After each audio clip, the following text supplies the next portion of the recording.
What's going on, guys? Welcome back to the channel. Today, the upcoming sequel to Jedi Fallen Order, which is currently in development, might have just had some details leaked in a recent Reddit post. And though we don't normally cover leaks on the channel, this one was just too interesting to ignore. A lot of what's in this leak actually seems pretty likely based on previous news we've had in the last few weeks, so we've got to talk about it. If you're new and want to stay in the loop with more Star Wars gaming content, be sure to subscribe to the channel and get notified. Now, I need to start this video by saying that these leaks are not officially sourced.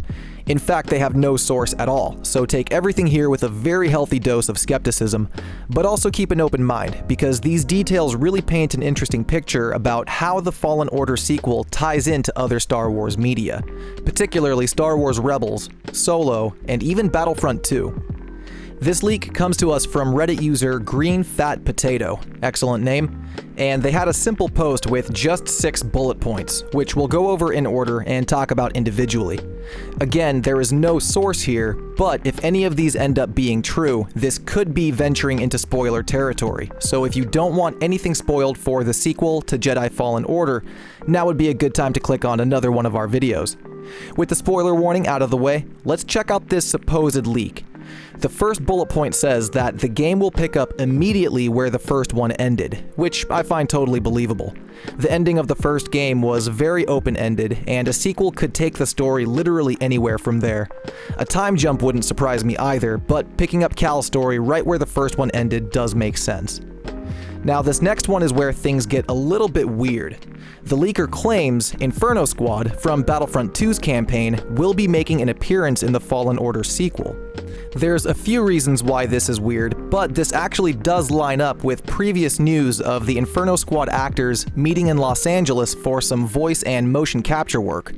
Respawn Entertainment is the development studio working on Fallen Order, and they're based out of Los Angeles, California, so the news of the Battlefront 2 actors doing mocap work in LA actually lines up with this leak pretty nicely.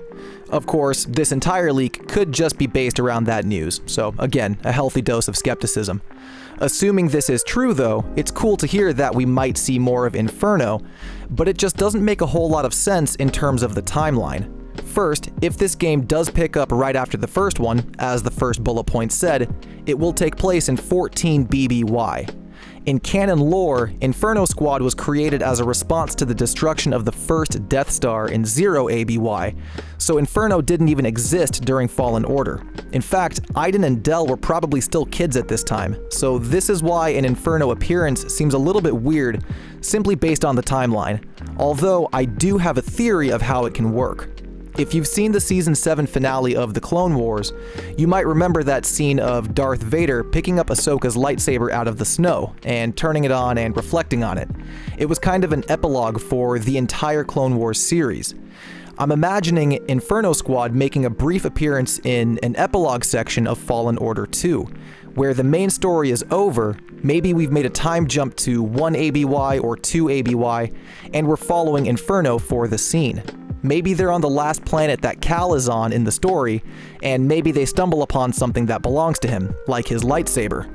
Or, to get a little dark and grim, maybe the Mantis crash lands on the planet at some point in the adventure, and Inferno finds the wreckage of that crash.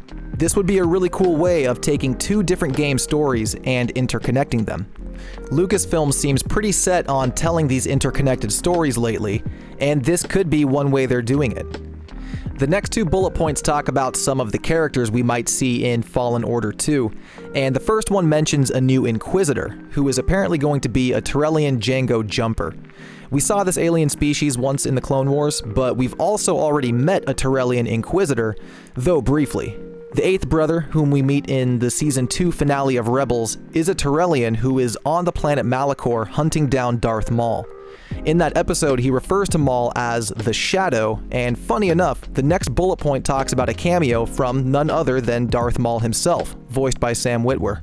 I find this really interesting because this touches on the interconnected storytelling again.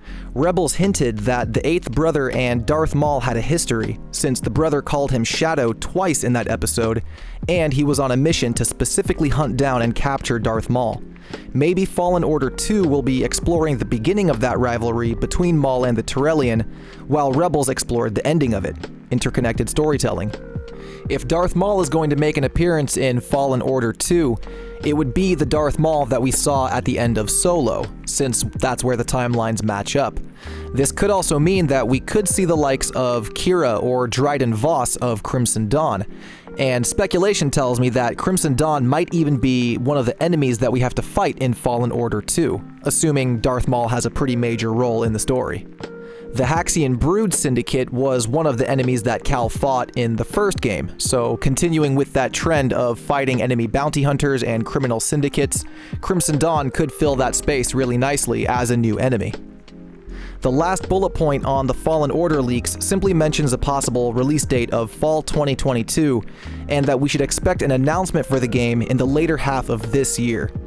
The point after that isn't even about Fallen Order 2, but rather talks about Battlefront 3 being in development, and it will apparently soon be announced, although I'm not holding my breath on that until a more reliable source says otherwise. This does corroborate another leak though, which said Battlefront 3 is in early development and will have a logo reveal later this year. Again, I'm not putting much stock into that, even though I really do hope it's true. But another interesting tidbit is that that previous leak also mentioned Fallen Order 2, and said that it's a lot further into development than we might think, and that the devs have been working on it since even before the first game was released. This does lend a little more credibility to these new leaks talking about timelines and characters, since that kind of information would definitely be known on the development side. But of course, until we get a more official source that confirms or denies these leaks, we should take all of this with a big grain of salt and a healthy dose of skepticism. But from there, I'll pass it off to you guys. What do you think about these leaks? Do you think they hold any water at all, or do you think it's completely BS in the light of no Star Wars gaming news? Also, how do you feel about Inferno Squad and Darth Maul making an appearance in Fallen Order 2? Let me know in the comments below. If you guys enjoyed today's video, be sure to give it a thumbs up. If not, give it a thumbs down. Either way, if you're new, consider subscribing to the channel and getting notified to stay in the loop with more Star Wars gaming news, tips, and gameplay. But that's going to do it from me. I'm going to let the last few seconds of the video play out to hit that 8-minute mark, and I will see you guys in the next one. Peace.